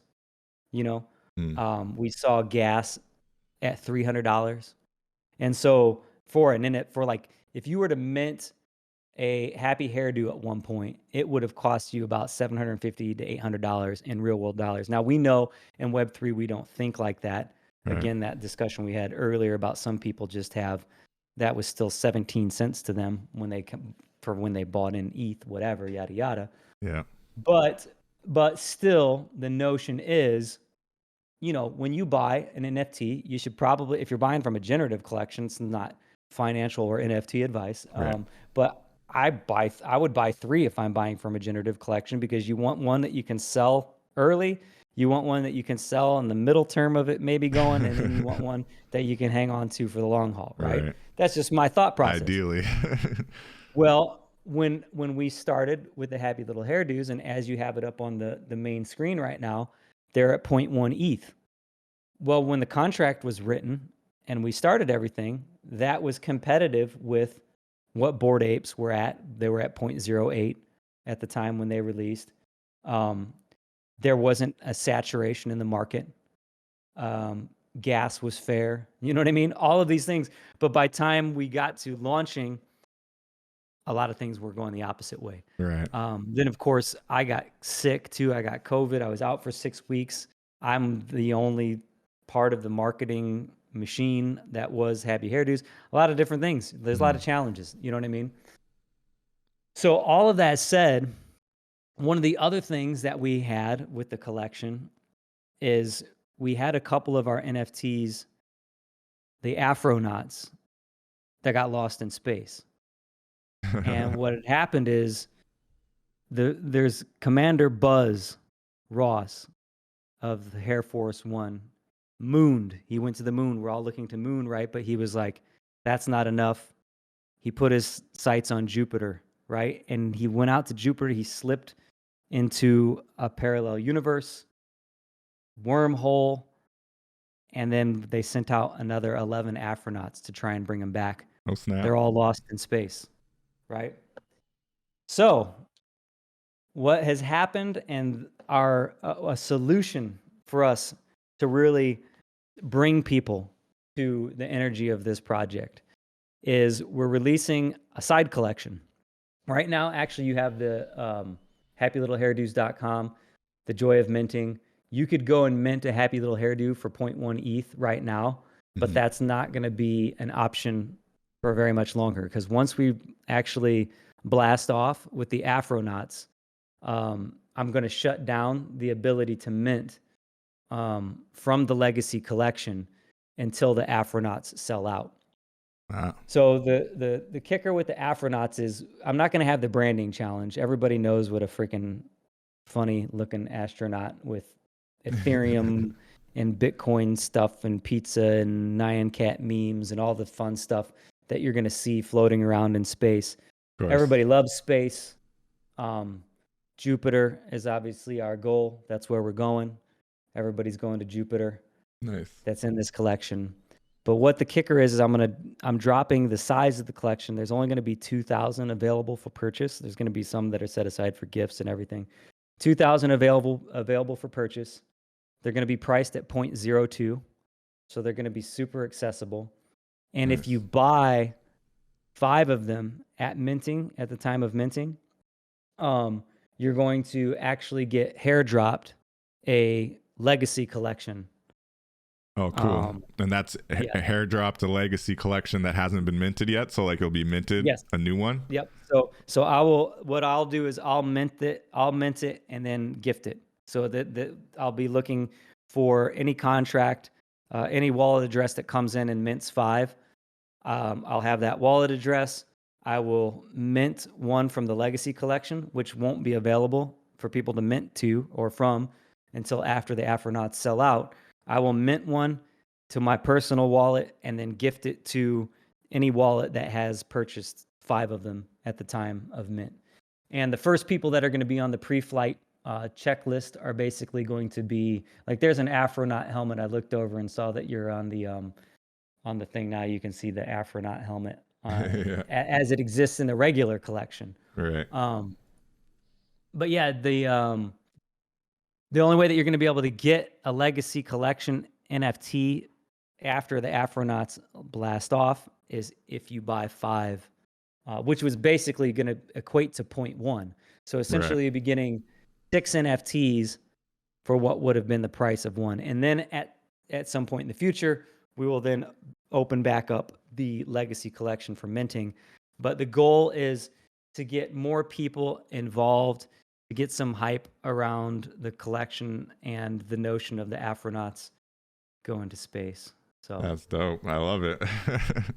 So you got the Afronauts Twitter here. I think we wanted to ask anybody in the chat, anyone listening, to follow the Afronauts on Twitter at Afronaut Squad. That's AFRONAUT SQUAD, Afronaut Squad on Twitter.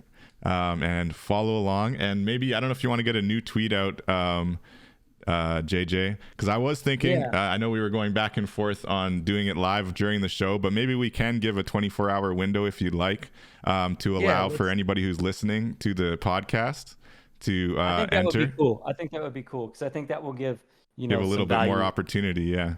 But maybe you want to create a new Afronaut tweet on there and pin it to the top of this new Twitter account here. Yes, we'll do that as soon as we get off. As soon as we get off of this call, we'll get a new tweet, pin it up.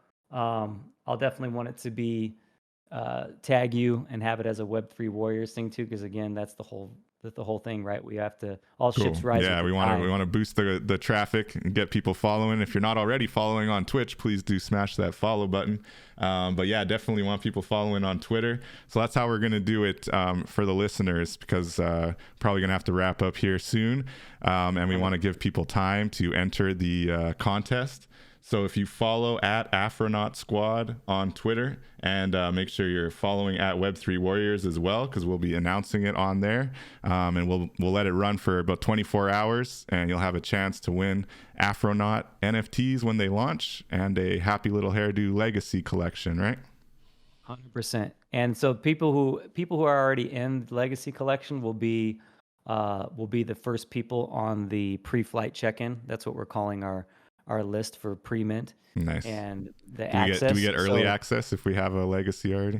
If you already have a legacy one, and you can still get them right now, like I said, for the time being, until I get the full Afronaut thing going, which might be another week or so here.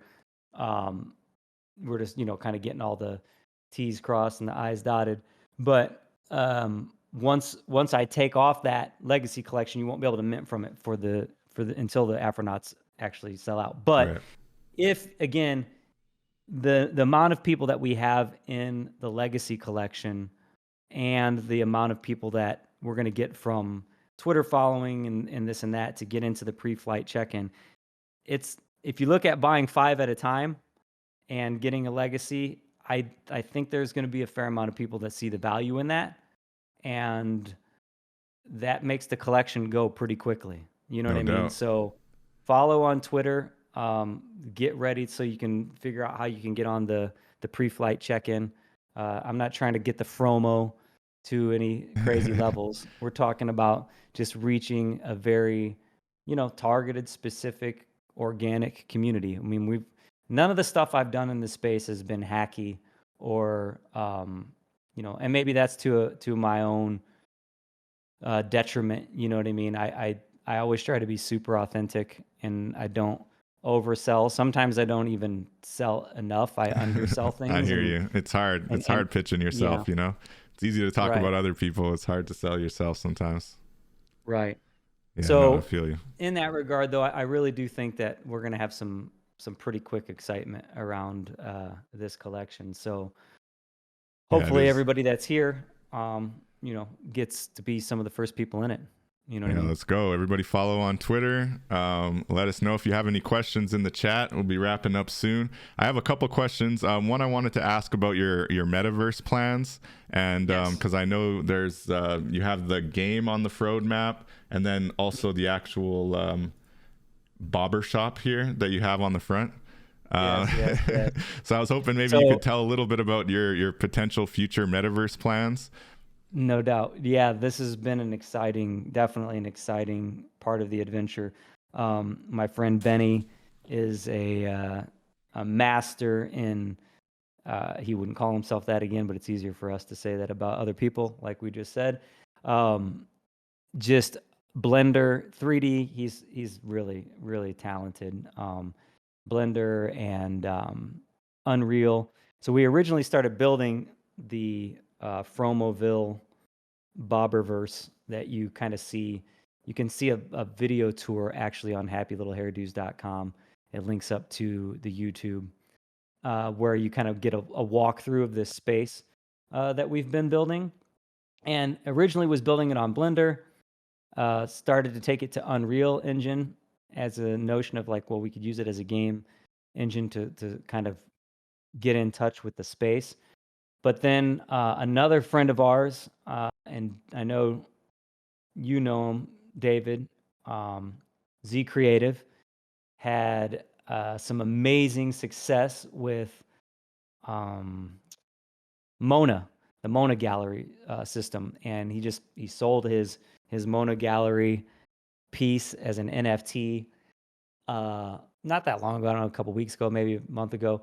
But anyway, I saw what he was doing with it, and I immediately reached out and said, "Whoa, this is the potential here is maddening." Because one of the challenges that we've had with the space is where do we host it? How are we going to get this, moving? And now this Mona Gallery is really pretty much the answer. And Benny and I have been kicking around. He's doing all the amazing work, and I just kind of go in there and shoot the vision out, and then he ends up executing above and beyond what my vision even is. But the Mona Gallery is the answer to that. And he used Unity before, but he's kind of had to. It's been a while since he's picked up Unity, but he's picking Unity back up because that's the system that Mona uses. And so we're going to basically, all this stuff is being moved over into the Mona system, and we're going to mint it. The space will be minted as an NFT. That's And awesome. as Z Creative sold his space, you know what I mean? This space won't be for sale. I'm going to hold it, but it will be accessible for people to come to. And of course, all of the abilities to, kind of use the NFT as a key, as we talked about before. The Bobber Shop, the Artcade, as you see it there, to the left of the Bobber Shop is the Fromo Boutique. That's where you're going to be able to buy merch. Basically, anyone will be able to get onto the Fromoville space that we're creating as the first part of the gallery that you can go into, and just once you have the link that'll be posted on all the sites, you could go explore it. You could see the statue that we have. You can see I'm going to have Easter eggs that will be linked to stuff from the Afronauts, to like if you discover, you might win an NFT if you find these certain things, hidden caves, stories, all this stuff. Like, it is going to be so That is dense, so dope. rich with story. Dude, I'm so pumped. But all of that will be accessible to anyone. But to actually enter the Bobber Shop, to actually enter the Artcade, but what it is with the Mona galleries, you can set up to have a portal link, right? So when you go to a door, it'll basically be like when you're going in Skyrim and you want to enter into the city, and you have to like go to the city gates, and then you press A, and then you get the load screen, and then you get into the city, right? So Right. it's like that kind of concept to where it's like if you want to get into the barber shop, you're going to go to the door, you're going to hit that portal will take you to another space that we create separately in Mona that will be the interior of the barber shop, right? Mm. But the only way you're going to be able to enter the barber shop, the only way you're going to be able to enter the arcade, the only way you're going to be able to enter the Fromo boutique is if you have one of our NFTs. That's the key. You have to Wow. actually have the NFT. Now, anyone can go explore because I want people to be able to explore the first part. Like we have nature, we'll have like a little So it's like a soundtrack. whole The bird. universe. It's like a block almost. It's not just like It's, one space or two spaces. It's like an actual block. Man, I'd love bro, to see it's it. I've been amazing. hearing more and more about the Monaverse. I definitely heard about what Z Creative did there, but I haven't fully checked it out myself, and I think I haven't fully grasped the full concept. But it sounds Well, cool, like minting your own little metaverse space. again, it's not. It's the way that the NFT thing works. It's like the way my mind works. I find an opportunity and I start blowing out the doors and saying, well, what if we did? Like each space is regulated to 180 megabytes. So I said, well, that's not going to be even close to enough to what we need to build all of these things. So I'm Hmm. like, well, what if we just made separate spaces and then those spaces linked, and that was just our own internal loop? And then that the key to get into these spaces is they have an NFT. It's Yeah, like I see that kind of that's thing. not necessarily laid out. That's just the way I saw it. You know Right. what I'm saying? Yeah. I see that kind of thing laid out in crypto voxels more and more. It's becoming more popular. So yeah, Right. it'll be interesting to see how it applies in Monaverse, because I definitely love the level of detail on these graphics. So Yes. Monaverse, it's going to Yes. kind of look like this. It's like Unity level detail. Yes. Yes. Mm, Yes. wow. It'll be backed a little bit down from slightly down from what you see here and in our little metaverse tour. Right. Um, we had it at one point in Blender, and then when he brought it into Unreal, it became literally unreal. The detail and the shit was fucking amazing. Yeah. So it went up in Unreal, but from Blender to the Unity Monaverse, it's going to go down just slightly, Yeah. but it's still Still light super years cool. beyond crypto voxels. I mean, like Yeah, crypto definitely. I know. voxels, and I'm not knocking it. If you're a crypto voxel person, super Yeah. fun, do your thing. But like, I need the level of like attention to detail and story that this Monaverse thing is providing, and empowering us to do. It's just gonna be it's gonna be so fun. And trust me, when it becomes too late because of the damn sellout, I don't want to do Mm. that. But I know at some point this project will freaking click on all cylinders. And when people see like this, the only way I can get into this, that I can, play that bong game, is actually going to be a Pong.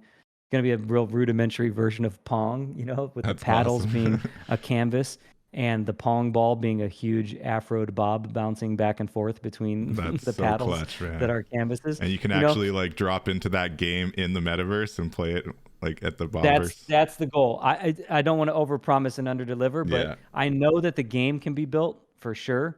I've got, whether it's Chuck or I've got a friend of mine, Nate, that I told you brought me into the NFTs by bringing my attention to the notion that they were getting the resale royalty. Right. He was working with me on Opportunity. Dude, when you go when you go into the Fromoville, we're gonna have that up within the next month at the most. You Nice. go into the Fromoville and the Monaverse, like everybody's gonna be able to like just go into that. You're also gonna see a building for the Non-Physical Wrestling Federation, and you're gonna see a building for Artunity, an Artunity gallery. So it's like all of the stuff I've been working on. When I talk about my legacy, like Yeah. this is they're stories upon stories and stories.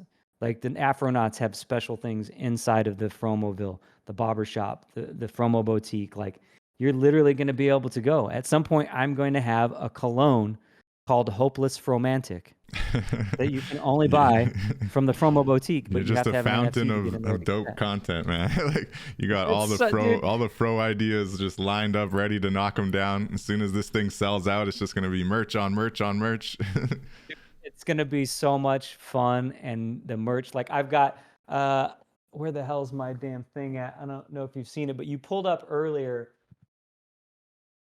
Um, Damn it, I don't have it. I don't think I've posted it. I'll post this on my Twitter and stuff. But I've got the D20 die, right? Mm-hmm. Um, Yeah, I was from showing him earlier Magic the with the die. Gathering, Dungeons and Dragons. I was going around my studio trying to think about things to put in my mouth for the original collection, and I saw this D20 die, and of course, Post Malone is a huge Magic the Gathering nerd. Oh yeah. I'm a Magic the Gathering nerd, and so when I did my Post Malone, like with the face tattoos and that whole thing, Right. when I created that version and the cornrows and all that, I put the D20 die in his mouth, right? And so one of the merch things is the D20 die. Like we have it, we've already 3D printed it. It's in 3D printed in wood right now, but I'm going to basically get the final version. It will have, for the 20 side of the die, it will have the Happy Little Hairdos logo, which is on my shirt. If you see, Nice. Yeah. I don't know if I've ever explained this in a room either, or on a discussion or anything. Yeah, I'd love for you But to the explain it. logo is the tree, right? And it's basically supposed to be the smiling tree with the sun coming up behind it, right? So the sun is rising behind this tree, but then the Nice. sun ends up doubling as an afro. So Nice. I like it. that's what that is. Got But layers. yeah, the layers. But what was I saying about so the logo will be on the 20 side of the die. But what I want to do is, there's another artist friend of mine. She's not into NFTs yet. I'm definitely going to try and bring her in full force. But she does like resin jewelry and all of that. So if you're a Magic the Gathering person or a Dungeons and Dragons person, you know that people make carved stone dice. They make these resin dice, and they just look super dope. And like, Yeah. it's part of the like aura of being in this space, right? Of magic and whatever. So that D20 die is going to exist as an NFT and a physical counterpart. Like I'm going to make them, but correspond to, you actually have to have, not only do you actually have to have a Happy Little Hairdo NFT, but you have to own one with the D20 die in its mouth to be able to buy the NFT of the D20 die, which comes with a D20 die. Wow. Right? So They're going to send them the like, physical, and you'll have the yes, NFT of the die. you'll have the physical, you'll have the NFT that will be like a spinning 3D generated, really super dope looking piece of the D20 die with the Happy Little Hairdos logo on it. But then you'll also get the physical piece. But to be able to get that, you have to have not just a freaking Happy Little Hairdo, you have to have a Happy Little Hairdo with the D20 die in its mouth. Nice. So, like the pick, again, this is the real rudimentary version of the pick. Solid. But this is a 3D print that we're going to get it super tight. And I'm going to make these as, they're going to be gold though. Like the gold pick is part of the solid gold pick collection. It'll be a solid, I'm going to probably at some point make a literal solid gold one. That will be, once the money starts flowing no through, doubt. that somebody's going to somehow win It'll be like a solid trophy. gold pick. It'll be like a trophy. But I'm going to do, in the interim, I'm definitely going to do trophies for other things, like involvement with Community stuff. Community That's stuff. cool, yeah, man. where you can, like, yeah, you I can love that actually get you're, ever since the beginning of this project, you've really had a lot of cool angles. And aside from just your legacy as an artist and your kind of background that drew me in initially, definitely the metaverse space that you're speaking to sounded really cool to me. And the game that you have in there, a lot of what we're focused on here at Web3 Warriors is kind of that intersection between the gaming space and Web3 with the metaverse and everything. So I didn't know you were doing it with Monaverse, so that's really cool. I look forward to that launching. It was Z Creative, man. So he's got a Happy Little Hairdo. He put it in that gallery that he sold. You know what I mean? And I saw it. I was like, well, soon. I mean, my curiosity is on 11 at all times. So it's like, he had posted about that, and the first thing I did was like, well, what the hell is this thing? I started looking it up, and I'm like, wait a second, this is the answer to the thing that we were building. You know what I mean? Because we didn't know where we were going to host it yet. That was the only part of the puzzle. And now that we have the place where it's going to be hosted, God, dude, the freaking, and it's not too pricey to get started in Monaverse. I don't even know what it is. I don't care what it is. But it's just gonna I think you happen. got to You're gonna pay the make it price. happen. I think you got to pay the price to mint. I'll have to ask Z Creative. I mean, we're gonna jump on a call on Tuesday. Yeah, it's About as the if I remember Afronauts. him saying like it depends on the assets that you're using and all that, how heavy your space is, like what the cost end up coming down to when you're minting it, right? Right. Yeah, no, that's interesting. Whatever it is will be worth it. I've Yeah, got a for little sure. bit of No, ETH. that's exciting. I got a little bit of Definitely. ETH from what we sold from the first set of the, Happy Little Hairdos. But that's the other thing, man. Like you go back to supporting an artist, like um, this is the way that I like make my living. And so if you buy into this collection, you're only buying into not just my legacy, but you're giving me fuel That's and it. permission to keep doing what I do. That's it. Because otherwise I got to pick up other shit. You know what I mean? I mean, I'm Yeah. always going to do art. I'm always going to do that, but it's like I got to pick up a website or a logo design for somebody, or I've got all kinds of NFT projects asking me to do their art, which is fine. You know what I mean? And I appreciate it. And I'm definitely not looking a gift horse in the mouth. It's great, but it takes away from the time that I can put into what I really, really want to do, Yeah, which your is, own baby, right? my own baby, which And is this to your- and the well-regulated militia. So. Right. And to your earlier point about the money being energy, right? It's like giving you that energy that you need to get this project, to keep getting this project higher and higher, and lifting off the ground. So yeah, it's like, how has the experience overall kind of been? It sounds like you're pretty energized, you're pretty inspired, and so I think it seems like you have a pretty cool Web3 career underway. But how's it going with the generative project, and like, what are your perceptions of the space, and like, seeing yourself 6 months from now, leaving alone just the sales, but just overall, like, as you grow in the space, how are you viewing it, and just how has the experience been? The experience has been up and down, you know what I mean? And I think really it just corresponds with life itself, I mean, like I said, when I got COVID, I fell out of not just the space, but my art. Like I didn't have any other COVID symptoms like the cough, the losing the taste. The only thing that I had was complete and utter lethargy. I could not move hardly. I was tired. And then so after, on the outside of coming off of that, I had to deal with the kind of depression of time missed. You know what I mean? Because I'm on, and I had to deal with a certain amount of depression, I think, of that. And then that stacks with the notion that this space, as awesome as it is like many other, is pretty much we're all human beings, you know? And at the end of the day, the human experience is what's at the base of all of this. And out of sight, out of mind. That's just the facts. You know what I mean? And when I wasn't around and I wasn't there to show up in the clubhouses, the Twitter spaces, the posts weren't coming, I could sense being forgotten. You know what I'm saying? Like it was palpable. Yeah, it's it gets palpable. tough, And even to this day, I'm fighting back against it. Whether it's the collection or even my own personal art.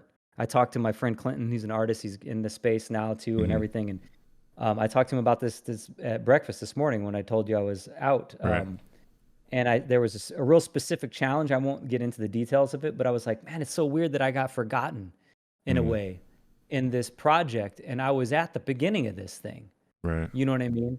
And now I'm fighting just to be, I feel like I'm fighting to stay relevant in a thing that I should have, in my mind, have been. And then again, this is not, obviously I'm being super honest, you know what I mean, and transparent, because like, that's just how I am. Like, and there's the invocation of maybe even like jealous energy, or that scarcity mentality that gets born. And it sucks because this space should be mirroring what the Upanishads say, that he took abundance from abundance and abundance still remained. Like abundance mentality is what this has been about. That's it. But then but again, it's human nature to we're still primates with our palm up. Right. You know what I'm saying? And there's somebody who's a gatekeeper that says, well, I will tell you, I have my palm down, and I will tell you. I don't know if you know the analogy I'm making here, but anybody that doesn't, basically chimpanzees. I think they even reference it in one of the more recent Planet of the Apes. In a form of supplication, they will put their palms up, and the kind of alpha chimp or alpha ape will. I didn't think about how that applies to bored apes. Like I'm palm up with this stuff, you know what I mean? Mhm. But we look for guidance from people and whatever else. And so I'm kind of taking this tangent here, but essentially what I'm saying is, um, I'm self-aware enough to pull myself out of that. A lot of people aren't, you know what I mean? And that becomes scary when we get to the notion of, like you said, some people think they want to land in this space and they're going to blow up overnight. Or there's an expectation of, hey man, I was I was nominated. I didn't win, but I was still in the year when NFTs took off. I was nominated for the best traditional artist turned NFT artist for NFT NYC. Like Exactly. that's huge, like, and that's what you think. And I'm verified on OpenSea. I did just like we're doing now. I did a Twitch with OpenSea as an art, and so it's like you can get easily caught up in that story. You know what I mean? Yeah. And there's an expectation that starts to come. And Yeah. I think that expectation carries a lot with it of Yeah. weight. I can sense a little bit of the frustration, and I think I hear it from other artists in the space as well. And I think it's always subjective, right? It's different for different people. But to your earlier point about those whales, right, and the way that like the industry moves right now, it's like you say, a little bit of that supplication, like still trying to feel like you have to have your hand out to a specific group, right? And you're waiting for that group to be like, ah, yes, you deserve all of our, money, and we're going to flood your space with all of our users from our Discord groups and things like that. And to a large extent, that is a big part of how these generative projects take off, right? It's just you get the right influencer, the right whale with their group of thousands of people in their Discord, and they say, hey, this is hot, and everyone just goes gangbusters over it, for better or worse, And I think, Yep. I look at projects that don't get that kind of attention, like yours, for example, where the art is so pure and the goal is so clear, and I do wonder why, they might, I say, sleep on certain artists, and why they haven't, rushed to certain projects. And then I don't think there's any one clear answer to that, but I think that, creators should just maybe rest easy knowing that that's the reality behind the curtain, right? Is that, there's just this kind of industry. And I do think that some shady elements are part of that industry as well, right? When it comes to hyping up and artificial hype and really just kind of the more negative side of the industry, really. So it's a healthy balance that it's almost a good thing in some sense to like not be tossed into that whirlwind. But definitely on the other side, obviously the finances and the ability to really jumpstart your business is amazing. So it seems to be a balance between those two things, right? 100%. And I think, I mean, I talked about this real early on too in the space when it did seem like it was all rainbows and puppy dogs. And I said, look, man, there's going to be a time, and it's not going to be too far into the future, where it's just going to be the same old thing. Like musicians have opportunities, artists have opportunities, yes. And we saw accelerate a lot of people quickly. But at some point, there becomes an oversaturation. There becomes, when everybody's here and there's not early adopters anymore, when NFTs are, being sold at Walmart, like that, it's just the same, that's where we go back to the palm up thing and the gatekeeping and, who tells us the story, who tells us what's hot and what's not and all Mm, that kind of stuff. And again, like people people think that that's people think that's a social media thing, or they might think it's unique to NFTs or something, and it's like, no, this is um social proof. Like, being that we're social animals, the early adopters of anything are the ones who are, they're either leaders or they're not afraid to be wrong. They're not afraid. They're outcasts. That's why it's a lot yeah. of artists in the space. They're nerds. They're rejects. It's art's got reject dreams. They, like we go out on a limb because we don't need the validation specifically. Everybody needs validation, Yeah. but we're not afraid to go that far. But the general movement of people as a social species is we're always looking for social proof and validation, and like, so that's why the blue check mark matters. You know Right. what I mean? Because Right. it says you come into a room and there's 3 people with blue check marks, you look at those profiles first, period. You know what I'm saying? Yeah, it tends to It's be the just like, case. it's just the way it is. And it's like, and if you're listening to someone talk, if they don't have a blue check mark, you might be like, well, that's a good point, and da da da da. But it's like, oh, that guy with the blue check mark said it. You know what I mean? Well, that's unfortunate, but I don't It think I is. think you'll miss out on some good advice if you're No, listening to people that 100%. way. Yeah. 100%. Yeah. 100%. I'm just saying that at the base of where we are, that's the that's the prejudice. You know what I mean? Yeah. That's the social media prejudice No that doubt. we maybe carry, is that we look to see if a person is valid. How many, even if they don't have a blue check mark, how many followers do they have? Yeah. Do they follow more people than follow them? Even if you're looking at a new project, so Afronauts, we just started the Twitter for it, right? Right. If we had 15 followers and we followed 30 people, Right. your first impression is, something's wrong. To a It's just, certain I extent, mean, I take the opposite view when growing mine. Like I look at my Web3 Warriors channel and I just went like, I'm going to follow everyone in the 100. Web3 space, and whoever wants to follow me back, follow me back. Exactly. That's why you're an outlier. That's what I'm saying. We Right. are the outcasts. We are the rejects. We are the forerunners I for hear you. things because we blaze the trail. But I'm saying, Joe, average social, the Hmm. the the the the herd follows a mentality that is palpable. You know what I'm saying? I agree with you. I do the I same feel thing. you. I look on the quality and the content of the thing. But the blink reaction, like Malcolm Gladwell would talk about, is Right. we would see this thing and think XYZ, which I think is another cool thing about what Web3 did, is that we know that in the NFT space, because this stuff can happen, a person might only have like 1,000 followers and they might be the king of the space. You know Yeah. what I mean? They might be the king of something or the queen of something. Like you go like, oh man, this girl's like killing it on sales, and you didn't know, like you better Yeah. jump in and buy some of her stuff. You know what I That's what I mean? love about it. And that's why I find 100%. like my Twitter feed is like just searching through a diamond in the rough, and you're finding random artists that like haven't been discovered yet. And you're like, oh, wow, I can get a piece from them for just like 0.03 or 0.05. And let me grab Yep. one of those. Yeah, it's an That's the Trash exciting King element of the Tycoon. space. And I do think, to your point about, yeah, as things get more congested and people still looking for validation from certain platforms or certain groups of people, the solution, I do think, is decentralization. And rather than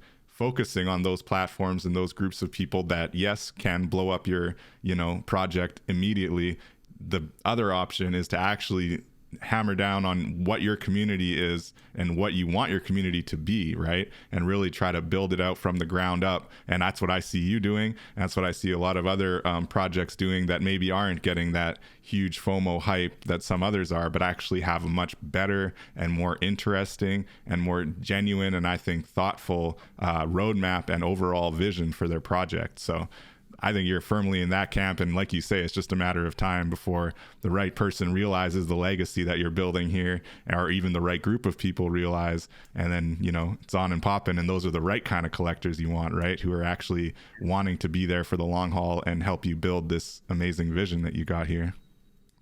Absolutely, because that's the thing you can get, like, and as a artist that takes on clients, you can have bad clients that you don't Yeah. want, clients that will like be paying the bill, but they are aggravating. They demand more than they're paying for.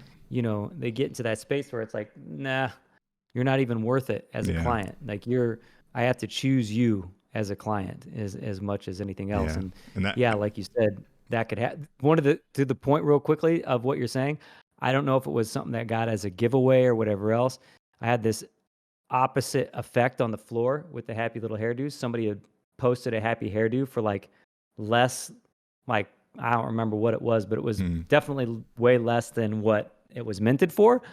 And I was like, are you kidding me? So I went and bought it. I'm like, Right. for one thing, I'm not going to have something under what the heck these things meant for, just perception wise. But Yeah. then what I ended up doing is I gave it as a gift to a person who had been in the Discord. Thunder Noggin, if he's listening, he's been such a huge supporter of this project. Cool. And he was in the Discord for the longest time. He's like, man, I wish I could snatch one up. He's like, I just can't. Da da da. So I gave him one. Right, I gave him this particular one that someone had listed for underneath the freaking price of what it cost to mint. Hmm. And I gave it to him as a gift, and it cost me XYZ because gas was so much and whatever else. But I promised him I was going to give him one at some point. And then when Right. I gave it to him, the timing of it was just so serendipitous. It was so crazy. And he told me this story, and I didn't know this at the time, about how he had cancer. Like, so Bob, if you watch the documentary, you'll find out, and that's why the bald one and the Lurie's Children's Hospital I'm working on with Devin, Rage, and Donnie, Right. as he is on here right now on this call. Um, the the whole point there is that Bob died from lymphoma really early at 52. He lost all of his hair. He lost his afro. We never saw him as such. Mm. But Thunder Noggin told me, Rob, he said, yeah, man, I had cancer. And like, as he was coming out of the hospital and stuff, the only way that he was able to kind of lift his spirits at the time was watching The Joy of Painting, watching Bob Ross. Mm. And so then I think, I don't know if he knew about Bob having lymphoma, but we went over that whole thing, and it was just like such a crazy time. And that all started, I mean, I was going to give him one regardless, but I was really like on it to buy that one from the person who had listed it underneath the mint price, and Right. then immediately wanted to gift it to him. And it all started by turning, lemons into lemonade type of vibe, No turning them doubt. into it's the alchemy of a situation, and trying to change the story and apprehend it. So And so he received it on a day like when he got some news about his cancer, or I can't remember the full yeah. scope of the story. It was just at a time. I think he was having a really he was having a rough time, and it No doubt, lifted no his doubt. spirits in No, general. that's awesome, man, and that's what it's We all had about. a It's the community, and it's interesting with the NFT space, is that ability to just airdrop to people and give gifts so easily. It's kind of a cool, fun aspect. Well, listen, man, I know we're hitting the 2-hour mark, and I've been able to just pick your brain. I feel like I could have probably talked about NFTs and hip hop alone for, all day. Yes, yes. But yeah, I appreciate all of this input. It's been amazing, man. You're going to get that Afronauts pin tweet up, and we'll encourage everybody to follow Afronaut Squad on Twitter, and we'll be retweeting that out. We'll also tweet it out from the Web3 Warriors account, so just stay tuned for that. And that's the NFT giveaway for this weekend. And I just want to ask you one last wrap-up question, JJ, that I ask every creator that we get on the show is, what do you say to the creators out there who haven't yet jumped into Web3? What's your advice to them, and why should they join? And maybe they're skeptical of the space. So what's your advice to creators out there who are just kind of trying to find out about Web3 and get involved? The thing I would say immediately is just to understand that it's a tool. It's another tool in your toolbox.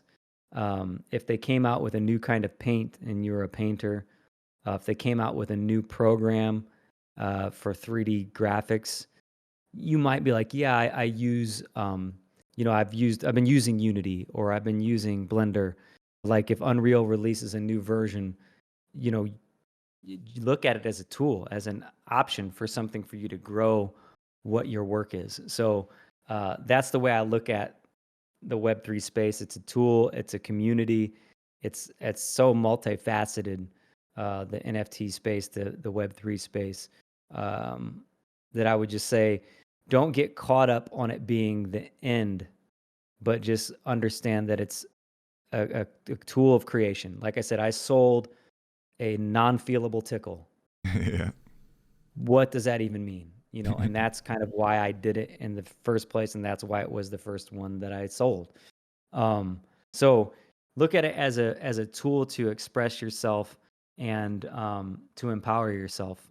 Obviously, there's the money, there's all those different things, but just selling a non-feelable tickle, it's not about it. Obviously, the money for it is good. And the fact that it could be part of my legacy and even the people who collected it is fantastic for them. But the validation of someone buying a non-feelable tickle, it says there's another space to create in. And that's where I'm saying to use it as a tool for your creativity. It validated the creativity of what I was saying. Because a lot of times we create, and artists really say, I just want to do the art. I don't want to market. I just want to do the art. I don't want to do it. It's like, that's such a, oh God, that's so, it's such a bullshit cop out to me. Right. I mean, I grew up around a family business, so I know it's easier for me to get into the entrepreneurial mindset. But like, if you're familiar with Seth Godin, he's an amazing author and speaker on this topic of shipping. You ship. If you're an artist in a cornfield, and I literally have cornfields around me.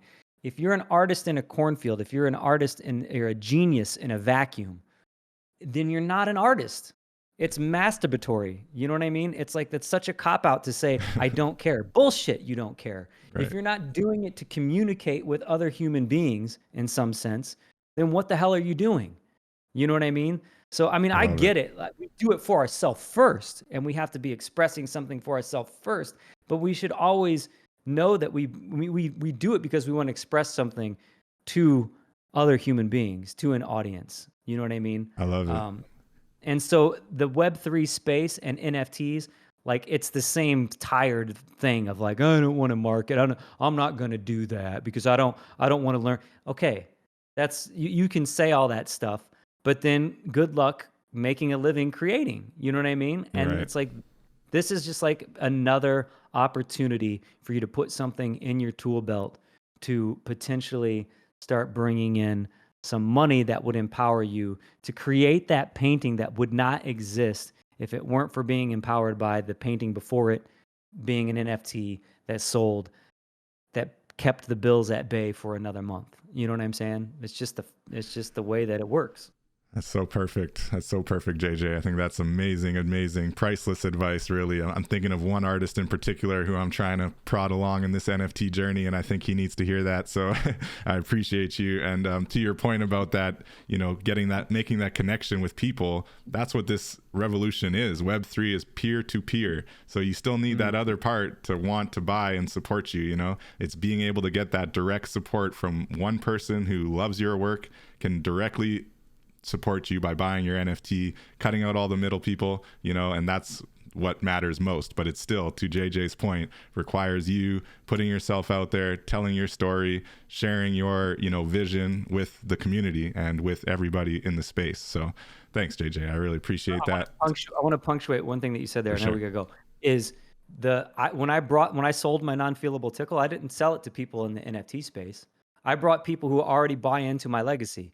Wow. Whether they're friends or collectors, I brought people in to the black. Like, that's the other thing. You don't have to show up if you're an artist. If you're already exhibiting in galleries and selling and showing, then bring your art to the NFT space. Bring your collectors in. Right. Like, I'm doing this exhibit on April 7th in LA with Tomer Peretz. If you're not familiar with him, look him up on Instagram. We found each other serendipitously through this whole thing. He's, you know, got representation in Milan. You know what I mean? Like, nice. He's been a fine artist for the longest time, but he can bring his collectors to the Web3 space. He doesn't have to find people in Web3. He can bring the people who already, you know, show them how to set up a wallet, show them how to do the whole thing. And you can bring people into the space. You know what I mean? It doesn't have to be, and there's even maybe more power that way. One guy that bought one of my Happy Little Hairdos, a friend of mine, he's a friend of a friend. He ended up getting into NFTs like amazing, and has made tens and thousands of dollars. Wow. He's got two doodles. He didn't even know what the hell NFTs were. Wow. I'm at his place, I'm like, what the hell is this? He's like, yeah, I got two of these. I got two doodles.